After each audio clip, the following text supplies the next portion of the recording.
Good morning. चला तर आज आहे मेथी.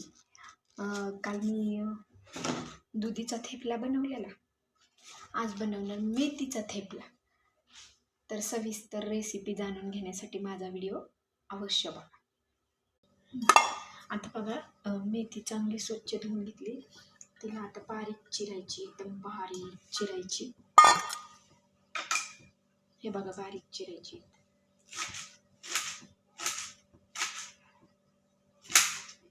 म्हणजे ते कडून नाही लागणार, आणि जास्त मोठी असल्या मुलांना खाऊशी नाही वाटत ना, म्हणून त्याला बारीक चिरायची.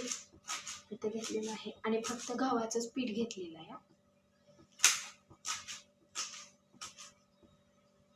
छन छन पूर्वा बोले, खन खन पायल बोले, कितना मधुर है मिलन,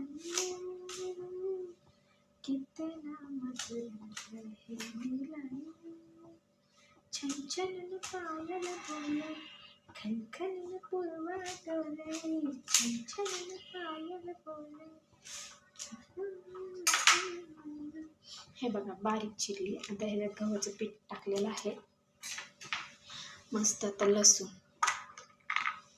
लसूण ठेचून टाका, कारण आमचा मिक्सर बिघडलाय म्हणून मी ठेचून घेते, नाहीतर मिक्सरवरच बारीक करत असते. एक मिरची काढली होती, कुठे गेली. आज मिरची टाकणार आहे, लाल तिखट नाही. चवीनुसार मीठ टाका. हा, मीठ चेक करा बरं का. लहान मुलांना कसं कमीच मीठ वापरायचं असते. थोडेसे जिरे, हे बघा जिरे हातात घेऊन चोळून टाकायचे. थोडंसं ओवा घ्यायचा, म्हणजे पोट खराब होत नाही, गॅस पकडत नाही. थोडंसं ओवा, हळदी. काल आपण दुधीला पाणी लागलं नव्हतं, ह्याला पाणी लागते. थोडंसं पाणी घेऊन मळून घ्यायचं. थोडंसं पाणी घ्यायचं, जास्त नाही घ्यायचं, आणि मस्त असा गोळा बनते. तर आता मी लाटायला घेते. लाटून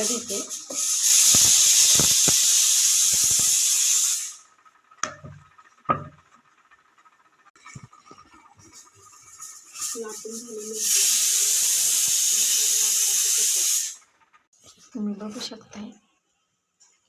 आता त्याला लावणार आहे मी बटर.